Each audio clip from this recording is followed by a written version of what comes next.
Hello friends, कसे आहात? आता मी माझ्या मागच्या व्हिडिओमध्ये तुम्हाला सांगितलेलं, जेव्हा मी व्हिडिओ एंड केला, की कम्युनिकेशनचे 4 टाईप्स असतात: व्हर्बल, नॉन व्हर्बल, व्हिज्युअल आणि रिटन. तर त्या गोष्टीवर मी नंतर येणारच आहे. पण आधी मला तुम्हाला सुरुवातीपासून या विषयाबद्दल सांगायचं आहे, की जसं कम्युनिकेशन स्किल्स किंवा काल आपण हे बोललेलो होतो, की संभाषण कौशल्य याच्याविषयी आपण बोलतो आहे. तर कम्युनिकेशन हा शब्द कुठून आला? तर याचं लॅटिन मूळ आहे. लॅटिन भाषेचं मूळ कम्युनिकेअर म्हणतात आणि कम्युनिकेअर म्हणजे शेअर करणे. म्हणूनच कम्युनिकेशन म्हणजे तुमचे आयडियाज, थॉट्स, विचार हे सगळं शेअर करायला तो शब्द आलेला आहे, कम्युनिकेशन. तर आजच्या व्हिडिओमध्ये एक फार छान गोष्ट मला ॲक्च्युली दिसली इंस्टाग्रामवर. तर तो व्हिडिओ मला तुमच्याशी शेअर करायचा आहे. तुम्ही आधी तो व्हिडिओ बघा आणि मग आपण त्याच्याविषयी बोलूया. ओके, चालेल? राईट. वर्ड्स जो हैं वो थॉट नहीं है, जैसे कि ईंटें मकान नहीं है, लेकिन मकान ईंटों ही से बनते हैं। अगर ईंटें कम हैं तो छोटे मकान बना पाएंगे आप। आपके पास जितने शब्द होंगे उतना क्लियरली आप सोच सकते हैं और उतना क्लियरली आप कन्वे कर सकते हैं। आजकल मैं अक्सर सुनता हूं, खासतौर से यंग लोगों से, you know what I mean. तो मैं उनसे कहता हूं, no I don't know what you mean, बताओ। You know what I mean जो है उसमें शब्द खत्म हो रहे हैं। तर आता तुम्ही हा व्हिडिओ बघितला, जावेद अख्तर साहेब काय म्हणत होते आणि किती सुंदर गोष्ट त्यांनी मांडली आहे, की तुमच्याकडे जर कमी विटा असतील तर छोटं घर बनेल, जास्त विटा असतील तर मोठं घर बनेल. शब्दकोश तुमच्याकडे जर कमी आहे तर तुमची बोलायची, एक्सप्रेस करायची क्षमता ही कमी होते आणि शब्दकोश जर खूप असेल तर तुमची बोलण्याची क्षमता किंवा कुठलाही विचार मांडण्याची क्षमता ही वाढते. आता जेव्हा आपण कोणाशी बोलतो आणि तुमच्याकडे समजा शब्दच नसतील किंवा अर्थ तुम्हाला माहीत नसतील त्या शब्दांचे, तर काय होतं? तुम्ही अडखळता किंवा हेजिटेट करता बोलताना.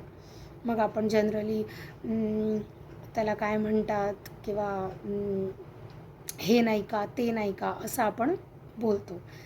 तेच त्यांनी सांगितलं आहे, की आजकाल वाचन कमी झालं आहे आणि बोलणं पण, संवाद साधणं कमी झालेलं आहे. कारण आपण जनरली आपल्या मोबाईल्समध्ये बिझी असतो किंवा आपल्या कामात इतके बिझी असतो की आपल्याला बोलायला पण वेळ नसतो एकमेकांशी. आणि या सगळ्याचा परिणाम हा होतो की शब्दकोश आपल्याकडे कमी असतो किंवा कमी पडतो आपल्याला. तर आता शब्दकोशाचं काय महत्त्व आहे? ते जेव्हा आपण कोणाशी बोलतो तेव्हा त्या शब्दांचे अर्थ माहीत असणं हे खूप गरजेचं आहे. तर का बरं? कारण की बऱ्याच शब्दांना ज्याला आपण द्विअर्थी शब्द म्हणतो किंवा 2 अर्थ असतात. तर तो तुम्ही कुठे वापरता आहे किंवा त्या वाक्यामध्ये त्याचा कसा उपयोग करता हे पण बोलताना लक्षात ठेवणं जरुरी आहे. तर आता याचा अर्थ असा आहे का, की आपण जेव्हा नेहमीच लोकांशी बोलतो तेव्हा खूप विचारपूर्वक बोललं पाहिजे, मग प्रत्येकाला वाईट वाटतं किंवा आपण थांबून आणि खूप त्याच्यावरती संशोधन करून, रिसर्च करून बोललं पाहिजे? तर नाही, असं नाही आहे. आता जेव्हा तुम्ही तुमच्या फ्रेंड्ससोबत असता किंवा तुम्ही मित्रमैत्रिणींसोबत असता, गप्पा मारत असता, लाईट मूडमध्ये असता, तेव्हा कॅज्युअली बोललेलं चालतं किंवा गमती-जमती करतो आपण, कधी वाकडे तुकडे शब्द वापरतो, मस्ती करतो, चिडवतो, ते सगळं ठीक आहे. पण साधारणतः जेव्हा आपण आपल्या घरच्यांशी बोलतो, मोठ्यांशी बोलतो, शेजाऱ्यांशी बोलतो किंवा ऑफिसमध्ये कुलीग्सशी बोलतो, बॉस असतात, दुकानदार असतात, बाहेर वेंडर्स असतात किंवा एखाद्या अनोळखी व्यक्तीशी आपण बोलतो, तेव्हा आपल्याला हे गरजेचं आहे समजणं की आपण कुठल्या शब्दांचा प्रयोग करतो आहे. बरं, मग आता हे कसं जमेल आपल्याला? मग आपण काय अगदी प्रत्येक वेळी विचार करून बोलायचं? तर नाही. त्याच्यासाठीच जर तुम्ही तुमचं वाचन रेग्युलर ठेवलं आणि शब्दांचे अर्थ जर तुम्हाला माहीत असतील, मग ते शब्द जर तुम्ही रोज वापरले, तर हळूहळू तुमचा शब्दकोश म्हणजेच तुमची व्होकॅब्युलरी वाढत जाते आणि ऑटोमॅटिक म्हणजे सहज तुमच्या बोलण्यातनं हे सगळे शब्द तुम्ही वापरू शकता. आणि सरावानीच ते होतं. सरावानीच कुठली गोष्ट होते, तर तसंच सरावानीच तुम्ही बोलता बोलता सगळ्यांशी चांगल्या पद्धतीने आणि व्यवस्थित तुमचे विचार तुम्हाला मांडता येतील अशा पद्धतीने तुम्ही लोकांशी बोलू शकाल.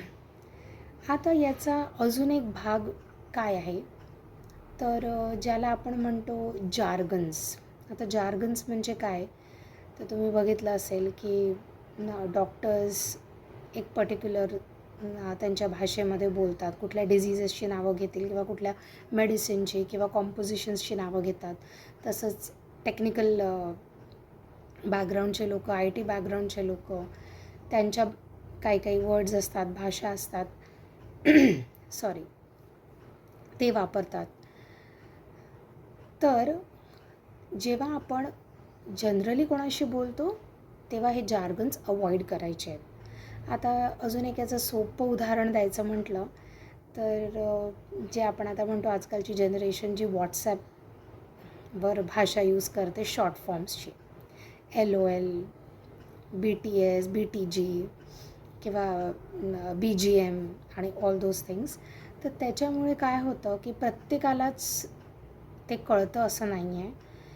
आणि आपण कोणाशी बोलतो आहे, आता तुम्ही तुमच्या फ्रेंड्समध्ये मी आत्ताच सांगितलं बोलत असाल तर ठीक आहे, त्यांना ते माहीत असेल आणि तुम्ही तसं कन्वे करू शकता.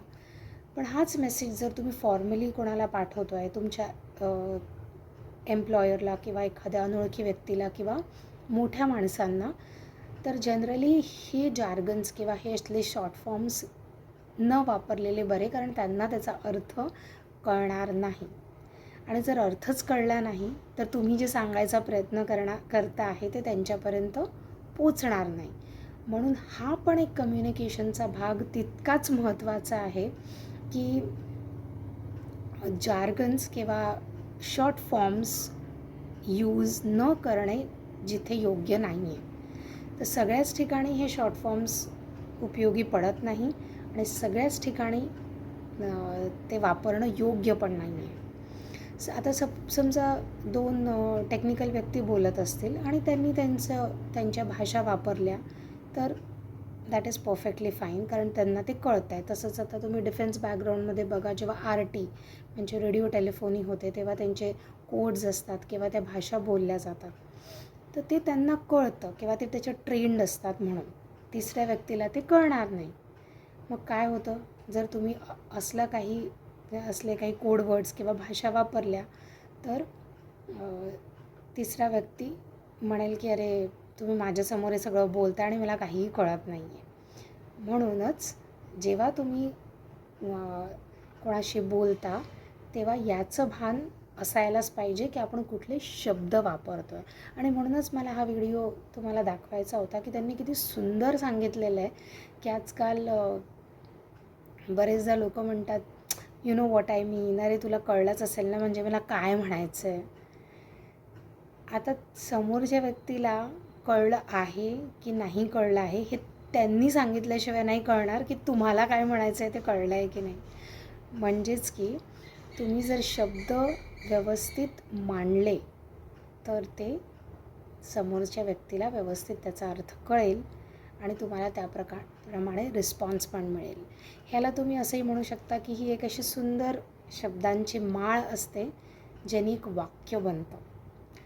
आता तुम्ही हे बघा की जर तुम्ही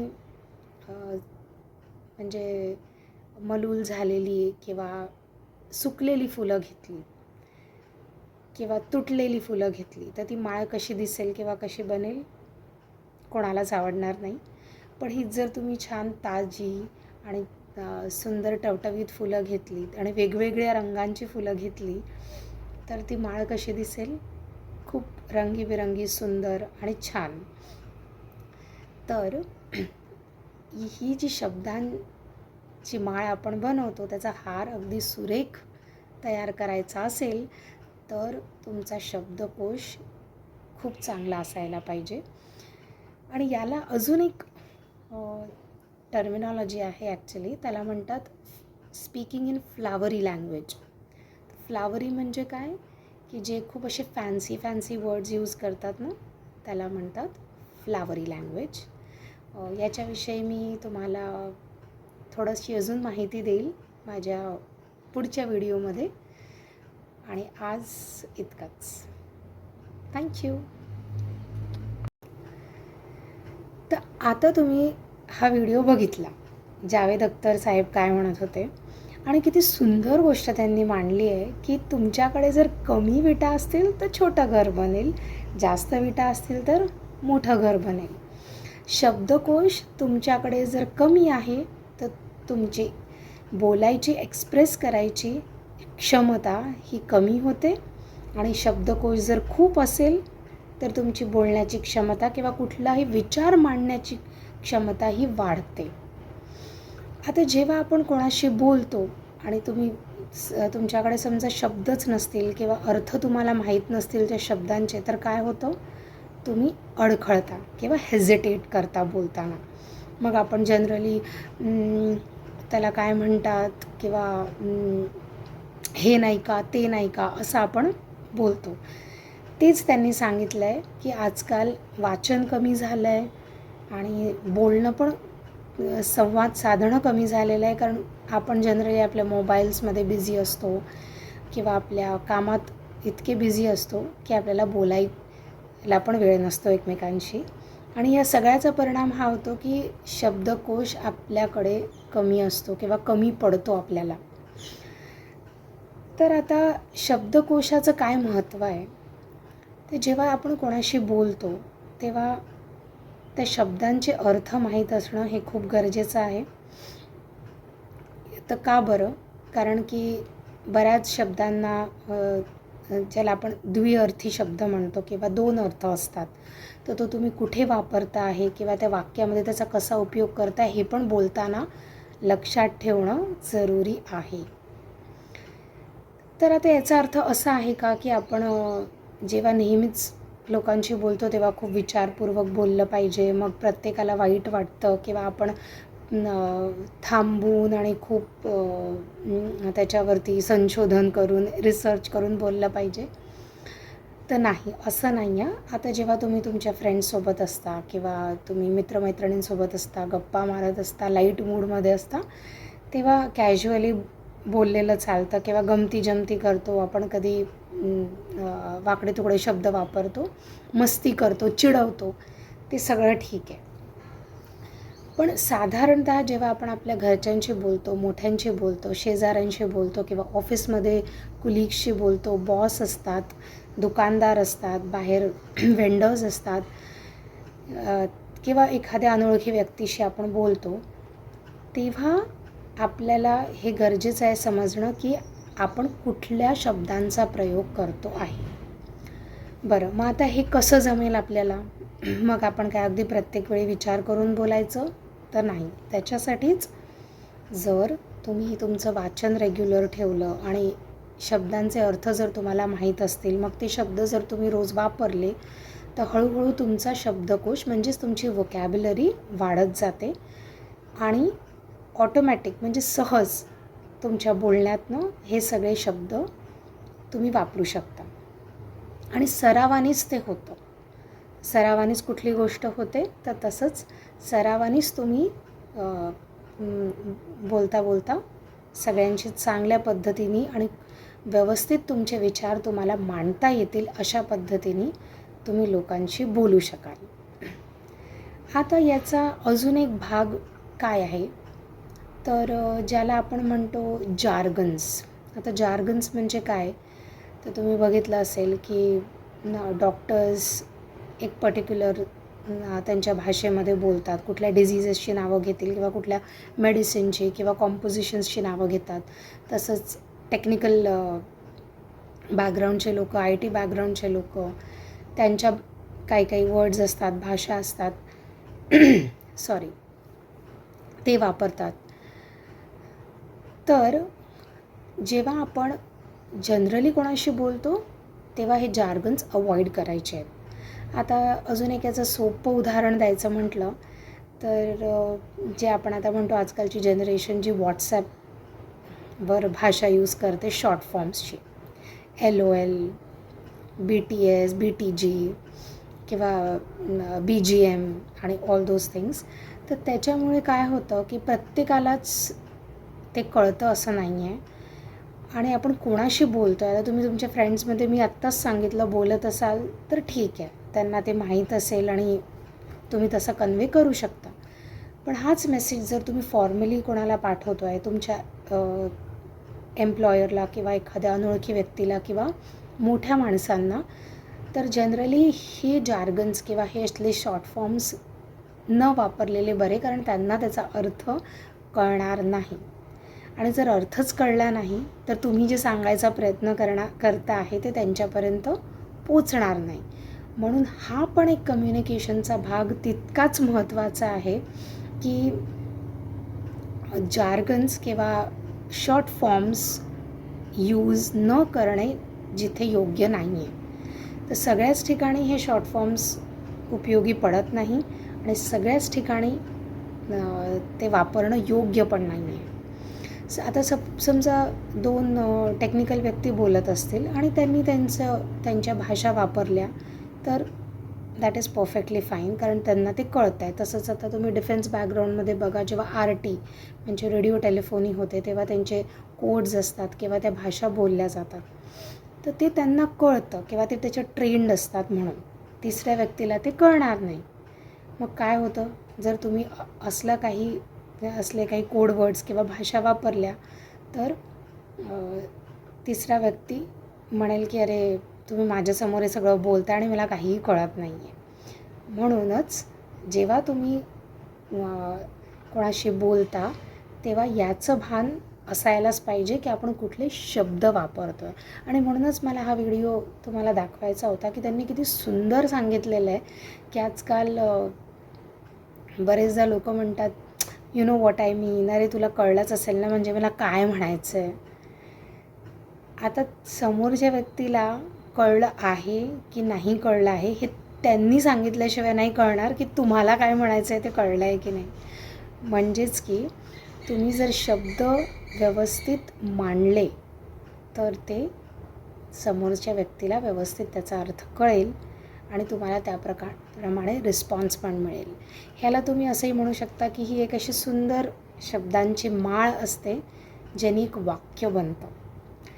आता तुम्ही हे बघा की जर तुम्ही म्हणजे मलूल झालेली किंवा सुकलेली फुलं घेतली किंवा तुटलेली फुलं घेतली तर ती माळ कशी दिसेल किंवा कशी बनेल, कोणालाच आवडणार नाही. पण ही जर तुम्ही छान ताजी आणि सुंदर टवटवीत फुलं घेतलीत आणि वेगवेगळ्या रंगांची फुलं घेतली तर ती माळ कशी दिसेल, खूप रंगीबिरंगी सुंदर आणि छान. तर ही जी शब्दांची माळ आपण बनवतो त्याचा हार अगदी सुरेख तयार करायचा असेल तर तुमचा शब्दकोश खूप चांगला असायला पाहिजे. आणि याला अजून एक टर्मिनॉलॉजी आहे ॲक्च्युली, त्याला म्हणतात speaking in flowery language. Flowery म्हणजे काय की जे खूप असे फॅन्सी वर्ड्स यूज करतात ना, त्याला म्हणतात फ्लावरी लँग्वेज. याच्याविषयी मी तुम्हाला थोडीशी अजून माहिती देईल माझ्या पुढच्या व्हिडिओमध्ये. आणि आज इतकंच. थँक्यू.